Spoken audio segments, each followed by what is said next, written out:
All right, y'all, I finally found some time to sit down and record. I just put Kenzie to sleep, so I'ma try to tell it all. Hopefully she doesn't wake up. Regarding my birth story, I know some of y'all been calling me and asking. I just haven't had time to talk on the phone, send a voice memo. So I was like, let me make a video so I can send it to the ladies so y'all can watch it. So where to begin? So January 24th, around 10 o'clock, I had an appointment with my OBGYN to get my cervix checked. So at this appointment, my cervix was 2 centimeters dilated. 2 weeks before this appointment, my cervix was also 2 centimeters dilated. But during this appointment, he told me it looked like my uterus was thinning out. So it appeared that the baby could arrive sometime the following week. Um, so at that appointment, we made another appointment to get a membrane sweep on January 30th, and then to be induced February 5th in case there was no sign of like labor and stuff, because I wasn't having Braxton Hicks contractions. I had it in my second trimester, my third trimester, it was just like none at all. I didn't have any signs of going into labor. Like sis was just chilling. Like the only sign I had that she, was still in there was she was kicking me. But it was no Braxton Hicks contractions, no bloody show, no leaking of the amniotic fluid, none of that. So we scheduled a membrane sweep for the 30th and then to be induced on February 5th if she didn't come. So got home, and when you get your cervix checked, you'll have like some spotting and cramping. When I first got my cervix checked, I didn't have any spotting or cramping. This appointment, I had spotting and cramping. So the whole day I'm spotting and cramping. And so me and my husband, we're at the house watching the MCU universe. Like we're going down the timeline all the way up until, the Thanos fight and stuff like that. So we was watching Marvel movies in order. And so it's about like 10, 11 p.m. I'm on the couch, and my cramps were getting worse, and they were like coming and going at a consistent rate. And so I was like, yeah, we can stop right here. I'm gonna go ahead and go to bed. I'm not feeling good. So I popped a pain pill because I still believed that it was cramps. Popped the pain pill, it did not work. And so I got up, got in the tub, sat in some hot water, just to alleviate the cramps. It wasn't working. So I got on my phone to get on my contraction app to time it. And they were consistently 3 minutes apart. And so after a while, my app was like, you need to get ready to go to the hospital. It's possible that you can be in labor. But then I didn't believe it because I was like, I just got my cervix checked. I don't think I dilated that quick. Like I know something, right? So did it again. It was saying you need to go to the hospital. So I go into the office where my husband is playing his video games, and it's like about midnight right now. And I'm like, hey, I think I need to go to the hospital because the app's saying I need to go to the hospital. I don't think I need to go to the hospital. I only think I need to go only because the app's saying it, but I don't believe it. Like I really was just like in denial because again, my water didn't break. I ain't got no bloody show. Like my spotting wasn't even like super duper. It was just spotting. It was literally spots of blood. So y'all know me, type A personality. I get stuff together. Like my hospital bag was already packed. I told my husband to have his already packed. So they been in the vehicle since like December. Like it was just sitting in the vehicle. Everything, the car seat, all that stuff was already in there. So it wasn't no rushing. The only thing we had to get together was just the dog.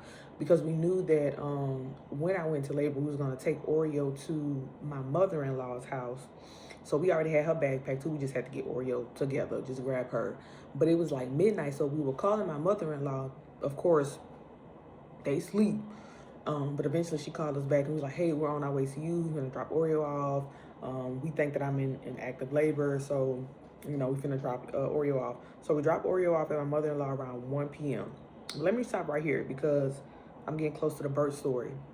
So my goal during my birth was to do a hypnobirthing. And so I downloaded this app where every time you have a contraction, you press it and you breathe through it, right? Like they help you just to be one with your body, breathe through they call it waves or surges. You don't want to call it contraction, like just a wave, it's coming and going. So I was studying up on hypnobirthing. I was like, when I get to the hospital, I'm gonna be on all fours.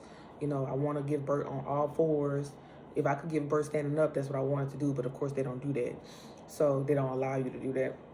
So like, I'm gonna do all fours, and I'm not gonna have an epidural. I'm not against epidurals. My goal was to not do an epidural because a lot of people I've talked to say they still deal with like back pain from it, or when it gets cold, their back hurts. And I was like, I don't want, like, I'm already in the military and they already breaking me down. And my back is fine. Like, the only thing that doesn't hurt on my body is my back, right? So I'm like, if I can avoid an epidural, I will, right? So I just wanted to preference that, because when I get into my birth, y'all gonna see it's like, oh, she just forgot everything she said she was gonna do. So we get to the hospital, told the lady, hey, I think I'm in active labor, and they check me in, go into this room. I hate getting my cervix checked, y'all. I hate it. Like, I be wanting to punch people in the face every time they have to check my cervix. It's just so uncomfortable. So they check my cervix, and the lady like, oh, you're 5 centimeters dilated. I'm like, dang, I went from 2 to 5 that quick. And so I was like, did he accidentally perform a membrane sweep? You know what I'm saying? I don't think he did. I just think my body was ready. Oh, and another thing. So when I was prepping, during pregnancy, I was prepping, like, I wanted an easy labor. So of course I researched some things. They were like, eat dates, drink raspberry leaf tea, and I did both of those. And then I bought this oil on Amazon that was supposed to like help with labor, but I stopped taking it because a lot of reviews said it caused high blood pressure. So I just stopped taking it because I was like, I don't need any complications when I go into labor. So I ate dates, put it in smoothies. I drank raspberry leaf tea faithfully every day. So maybe that's what it was. I don't know. But anyway, so they were like, you're 5 centimeters dilated, you're in active labor, we're going to get you to a room. And so in this first room, they had a chart about like the pain tolerance of your contractions. And so when you were at 5 centimeters, it was like the pain should like be not extreme, but it should hurt. But the contractions really weren't hurt. It was uncomfortable. That's what it felt like. It was uncomfortable. It felt like just something was moving in my abdomen, and it was very uncomfortable. Like, it wasn't like I want to punch the wall, kick, scream, right? Now keep in mind, again, I watched a lot of videos of people giving birth and they was hollering, and so in my mind I'm like, oh, these contractions are supposed to hurt or feel bad. But they really didn't. Like, I was able to breathe through them and stuff like that. So anyway, I get to my room. It's around 2 something. And so he lays on the couch, goes to sleep. So I'm just in the bed, and the contractions are coming and going. And so I had a birthing comb. So it's like a comb that you squeeze so that every time a contraction comes, you squeeze the comb so your body will start focusing on the pain in your hand rather than the contractions. And I would say it was beneficial, like, in a sense. Again, like, the contractions didn't hurt that bad, but they did. Like, I don't know. Yeah, I don't know. Everybody's birth story is different. Everybody's pain tolerance is different as well. And I do have a high pain tolerance. And so the nurses was coming in. They was like, oh, we think you're going to be able to do this without an epidural. And I ain't gonna lie, I thought they were just talking. Because I'm like, I'm just at 5 centimeters. I'm pretty sure it's going to get worse as my cervix dilates. Like, y'all just talking. Like, I literally thought they were just gassing me up, y'all.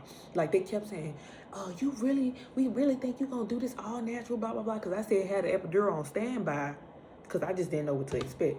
So, again, I'm thinking they gassed me up. They just talking. And so then one of the nurses was like, it's a lot of new moms coming in, like first time moms coming in, and they're doing it like all natural or whatever. And I'm not like against people getting epidural. Girl, get it. Get that baby out, however it takes. Like, you don't get no award for going natural. You don't get no award for getting an epidural. You get your reward that baby getting out and you coming out that thing alive. Shoot. So anyway, at this point, I want to sleep. Like, I'm tired. It's like 4 a.m. And so I paged my nurse. I was like, hey, is there anything that you can give me to help me go to sleep? And she was like, oh, well, we got this thing. It's kind of like a medicated margarita. I can't remember the name of it. I like a medicated margarita. I'm not trying to be drunk. I'm trying to go to sleep. And she was like, but I got to get your nurse so she could check your cervix again. And I was so mad I asked. I said, again, she got to check my cervix. They come and check my cervix. I'm at 8 centimeters. And I'm like, okay. I still want to go to sleep, though. They was like, well, we could give you some Benadryl. I was like, that's fine. Give me some Benadryl. Because whatever this medicated margarita she was talking about, she was like, oh, it's too late to get it. I was like, I'm just trying to go to sleep. So they gave me Benadryl. I did not go to sleep. It did help a little bit. Like, I was dozing off. But then when my contraction hit, it's like it woke me up again. So at this point, I think it's like 6, 7. Like I see the sun coming up, and my husband just sleeping. I'm jealous. I'm mad. He's snoring. I'm irritated, and I gotta pee. But the way that my machines were set up, I had to call people, and I just didn't want to do that. So I'm holding pee, all that. Keep in mind, my water still didn't break, and I think that probably was a reason that the contractions didn't hurt as much. I don't know, but my water didn't break, and so the sun coming up, and then next thing I know, all these doctors come into my room. The machine's beeping, and the lady's like, "Oh, it looks like the baby's in distress." Let me back up a little bit. Okay, so every time a contraction hit, I told my husband, like, don't talk to me. I'm not going to respond to you. Like, my mind is not going to process what you're saying. After it passes, I'll answer, but don't talk to me. However, I didn't explain it to the nurses, so every time they would ask me something, I would just be quiet. And then my husband would be like, "Oh, she's having a contraction. Like, she's not going to talk." So then after the contraction passed, I would talk.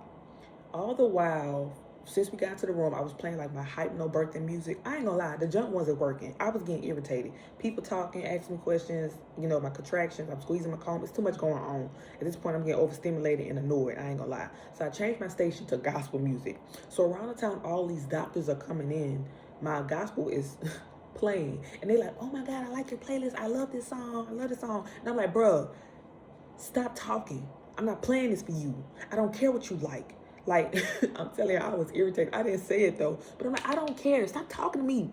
Shoot, get this baby out. Like, this stuff is annoying. And so they're like, "Oh, we're gonna break your water." No, they were like, "We're gonna check your service again. Check my service." I'm 9 centimeters. Like, "Oh, we're about to break your water." So they had to stick their fingers up there. So that hurt on top of now the contractions are starting to feel like, oh, this is why people will be wanting epidural. But at this point, it was too late. I didn't ask for it. I'm like, because I knew it was too late at 9 centimeters. Well, at 8 centimeters when she said I couldn't get the medicated margarita. So they break my water, and it just felt like I peed all over the bed. And then everything hit. I'm talking about the contraction hit the front and the back. I'm talking about I felt like my butthole was contracting. I was like, "Oh, this is what they talking about, like about the poop on the bed." Thank God I didn't poop. I didn't have to poop, but I felt that junk in my butt. I was like, "Ooh, y'all show the baby come out the front," because it seemed like she positioned all the way in the wrong organ and everything. So at this point, I started hollering and screaming. And my husband, I told my husband, he was my advocate. Like, I wanted him to advocate for me. He did a great job. But I really thought, like, when I was going to give birth, I didn't want him to touch me. Because I know me. Like, when I'm irritated, don't touch me, blah, blah. So, in my mind, birthing is kind of like, a thing that can cause some type of irritation. Y'all, I needed my husband. I was like, he was holding my hand, and I was just so grateful that he was there. And I'm not gonna lie, my heart goes out to women who have to do this alone, because the whole experience, you need support. You need support. Now, you do have women who like, "Don't touch me, don't touch me." I really thought that was gonna be me. Nope. I held my husband's hand the whole time. I squeezed his hand, probably broke all four his fingers or whatever. His thumb was the only one that probably was working. But anyway, I'm pushing. Okay, so let me slow down. So all these doctors in the room, I'm overstimulated. They still talking about my music, because I think at this point Maverick City was playing. Oh, they put my legs in the little stirrups. I forgot that I said I want to be on all fours. And I think my husband forgot too, but I ain't gonna lie, I didn't care. I wasn't thinking about it. So at this point, they put my legs in stirrup.